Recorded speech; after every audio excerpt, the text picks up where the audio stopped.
बिस्मिल्लाहिर्रहमानिर्रहीम। अस्सलाम वालेकुम। आज 28 अगस्त बरोज़ जुम्मा हम बात करेंगे शुगर माफिया के ख़िलाफ़ अटारनी जनरल ऑफ पाकिस्तान का बहुत बड़ा फ़ैसला और बहुत बड़ा इक़दाम। इसके ऊपर हम आज की वीडियो में बात करेंगे। सबसे पहले तो मैं उन दोस्तों का शुक्रिया अदा करना चाहूँगा जिन्होंने आज जो मैंने पहले वीडियो लगाई है उसमें, क्योंकि फ़्लू की वजह से सेहत थोड़ी सी डिस्टर्ब थी और वो कुछ ज़्यादा इशू नहीं है, ज़्यादा ठंडा पानी पीने की वजह से थोड़ा सा इशू बना है। मेडिसिन मैंने ली है, अब अल्हम्दुलिल्लाह काफ़ी बेहतर है, तो बहुत शुक्रिया सारे दोस्तों का। अब हम बात कर लेते हैं शुगर माफिया के हवाले से। शुगर माफिया के ख़िलाफ़ इमरान खान ने जो शिकंजा सख्त किया था, उसके बाद ये पहले इस्लामाबाद हाई कोर्ट में गए थे। इस्लामाबाद हाई कोर्ट से 10 दिनों का इन्होंने रिलीफ़ लिया था। इस्लामाबाद हाई कोर्ट ने इनका रिलीफ़ ख़त्म कर दिया था 20 जून 2020 को। 24 जून को ये सिंध हाई कोर्ट में चले जाते हैं। सिंध हाई कोर्ट इनको स्टे दे देता है। स्टे देने के बाद 30 जून के लिए केस को फ़िक्स किया जाता है। 28 जून को सुप्रीम कोर्ट में वफाकी हुकूमत की तरफ से उस स्टे ऑर्डर के ख़िलाफ़ अपील हो जाती है और 13 जुलाई 2020 को सुप्रीम कोर्ट ने सिंध हाई कोर्ट का स्टे ऑर्डर ख़ारिज कर दिया था और 3 हफ्तों के अंदर अंदर इस केस को डिसाइड करने का हुक्म दिया था जो दरख्वास्त उनके पास पेंडिंग थी। ये बेसिकली वो 20 शुगर मिले हैं जिन्होंने, जो कि जरदारी माफिया की हैं, जो सिंध की शुगर मिले हैं, इन्होंने चैलेंज किया था। तो 3 हफ्तों का टाइम दिया गया था सिंध हाई कोर्ट में। जो इनके ख़िलाफ़ इस्लामाबाद हाई कोर्ट में एक ऑर्डर आया था उसको इन्होंने चैलेंज किया था इंट्रा कोर्ट अपील में इस्लामाबाद के डिवीज़न बेंच के सामने। बाद में इस्लामाबाद हाई कोर्ट के डिवीज़न बेंच ने भी शुगर माफिया की जो दरख्वास्त उसको खारिज कर दिया था और जो सिंगल बेंच का हुकूमत के हक़ में फ़ैसला था वो बरकरार रखा था। उसके बावजूद सिंध हाई कोर्ट ने अगले दिन ही जो writ petition Sindh High Court के पास पेंडिंग थी उसको मंजूर करते हुए शुगर इंक्वायरी कमीशन को गैर कानूनी डिक्लेयर कर दिया था और शुगर इंक्वायरी रिपोर्ट को कलअदम करार दे दिया था।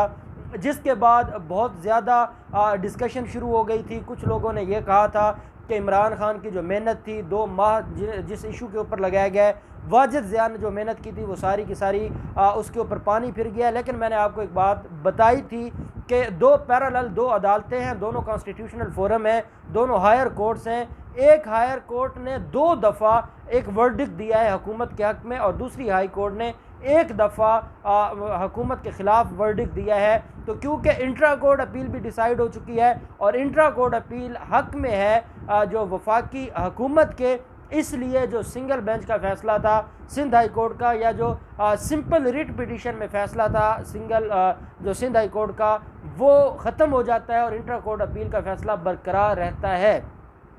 लेकिन एक कानूनी जवाज़ ज़रूर बनता था और उस कानूनी जवाज़ को पूरा करने के लिए ज़रूरी था कि ये सारे मामलात को चैलेंज करते। सुप्रीम कोर्ट ने में यही काम किया है अटारनी जनरल ऑफ पाकिस्तान ने, और उन्होंने आज एक अपील फ़ाइल कर दी है सिंध हाई कोर्ट के फ़ैसले के ख़िलाफ़ और उसमें यह कहा गया है कि सिंध हाई कोर्ट का जो फ़ैसला है वो बिल्कुल गैर कानूनी है।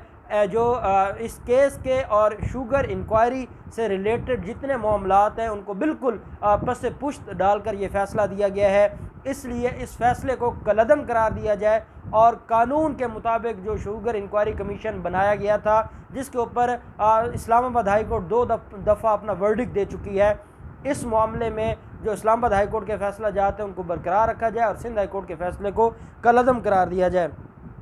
अटारनी जनरल खालिद जवेद खान साहब ने दरख्वास्त में मौक़िफ़ अपनाया है कि जो सिंध हाई कोर्ट ने मुकम्मल तौर पर तकनीकी बुनियादों पर कमीशन की तश्कील के नोटिफिकेशन को कलअदम करार दिया है, जबकि कमीशन के 7 अरकान की तैनाती को वफाकी काबीना ने मंजूर कर लिया था, लेकिन इस फैक्ट को बिल्कुल मद्देनज़र नहीं रखा गया।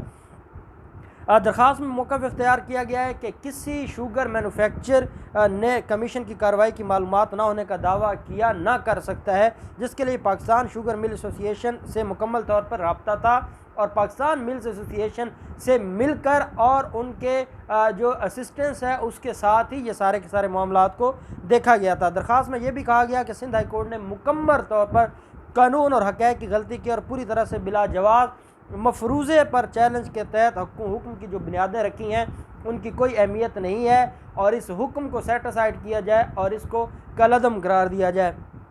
अटारनी जनरल ऑफ पाकिस्तान ने इस बात पर भी अफसोस का इजहार किया है कि इस हकीकत को मुकम्मल तौर पर नज़रअंदाज किया गया है कि इस मामले में असल और मुतासरा फ़रीक वो सारफीन हैं जिनसे शुगर मैन्युफैक्चरर्स के एक कार्टन ने इस ज़रूरी चीज़ यानी चीनी इसकी ज़ायद कीमत वसूल की है, चीनी की सब्सिडी गैर कानूनी तौर पर हासिल की है, चीनी को स्मगल किया है और चीनी को गैर कानूनी तरीके से उसकी शार्टेज मार्केट में उसको शार्ट करने के लिए उसकी गैर कानूनी तौर पर उसकी मसनूई किल्लत की है।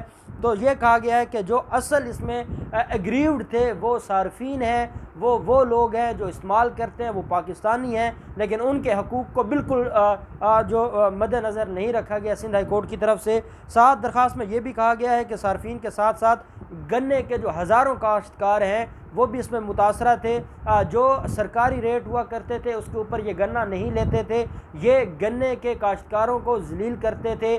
2-2 हफ्ते 3-3 हफ्ते उनकी जो गन्ने की ट्रालियाँ हैं वो उनकी शुगर मिलों के बाहर खड़ी रहती थी, क्योंकि उनको ये अपनी मर्ज़ी का रेट देते थे और वो मर्ज़ी का रेट जब किसान एक्सेप्ट नहीं करते थे तो ये उनके जो शुगर है, ये जो शुगर केन है वो ख़रीदते नहीं थे। वो 3-3 4-4 हफ्ते वहाँ जलील होते थे, धक्के खाते थे और उसके बाद शुगर माफिया के जो रेट्स होते थे उनके ऊपर वो गन्ना बेच कर चले जाते थे।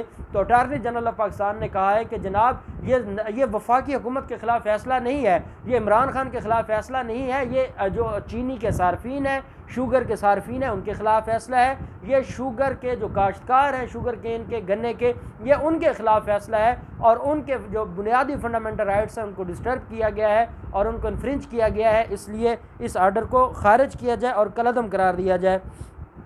साथ अटारनी जनरल ऑफ पाकिस्तान की जानब से ये भी कहा गया है कि मैन्युफैक्चरर्स जो की जानब से जो मैन्युफैक्चरर्स हैं उनकी जानब से असल पैदावार कम करके बताने से आवाम को टैक्स चोरी की सूरत में अरबों रुपए का नुकसान पहुंचा है। ये भी कहना है अटारनी जनरल ऑफ पाकिस्तान का।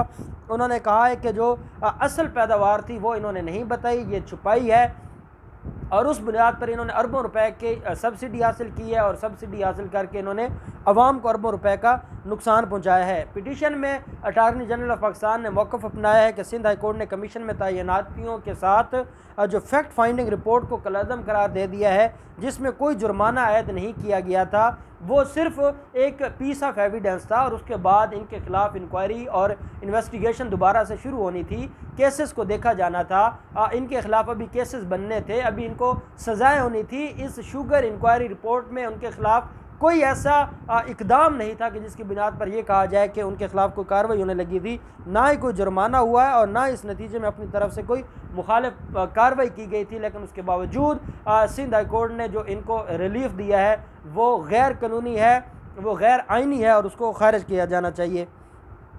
साथ अटारनी जनरल ऑफ पाकिस्तान ने इस पिटीशन में यह भी जिक्र किया है कि वफाकी हुकूमत और इसके अदारे अवाम के मफाद में इक़दाम करने और तमाम केसेस की तहकीकात करने और महकमों, हुक्काम या इदारों में जारी कार्रवाइयों को आगे बढ़ाने के पाबंद हैं, क्योंकि ये अवाम के बुनियादी हकूक़ को मुतासर करता है। शुगर माफिया के ख़िलाफ़ जो इंक्वायरी है या उनके ख़िलाफ़ जो तहकीकात हैं, ये ऐसा मामला है कि जिसके ऊपर जो वफाकी हुकूमत है ये उसके दायरा अख्तियार में है और वफाकी हुकूमत ने कानून के मुताबिक इसके ऊपर कार्रवाई करनी होती है, एक्शन लेना होता है और जो लोग कानून की धज्जियाँ उड़ाते हैं उनके ख़िलाफ़ कार्रवाई करना वफाकी हुकूमत की ज़िम्मेदारी बन जाती है, क्योंकि वो डायरेक्टली इन्फ्रिंज कर रहे होते हैं उन राइट्स को जो कि आम आदमी के राइट्स हैं, जो आम लोगों के राइट्स हैं, उनको इन्फ्रिंज किया जा रहा होता है। तो ऐसे में उनको रिलीफ नहीं दिया जाना चाहिए और सिंध हाई कोर्ट ने जो उनको रिलीफ दिया है वो बिल्कुल गैर कानूनी है। 16 अगस्त को सिंध हाई कोर्ट ने ये चीनी की बहरान के मामले पर जो 20 शुगर मिलें थी इनको रिलीफ दिया था और इनकी जो दरख्वास्त थी हुक्म इम्तनाई की उसको मंजूर किया था और उसको मंजूर करने के बाद सिंध हाई कोर्ट ने इनको रिलीफ दिया था। अब वाजिद ज़िया ने बड़ी मेहनत की है सारे के सारे मामले पे।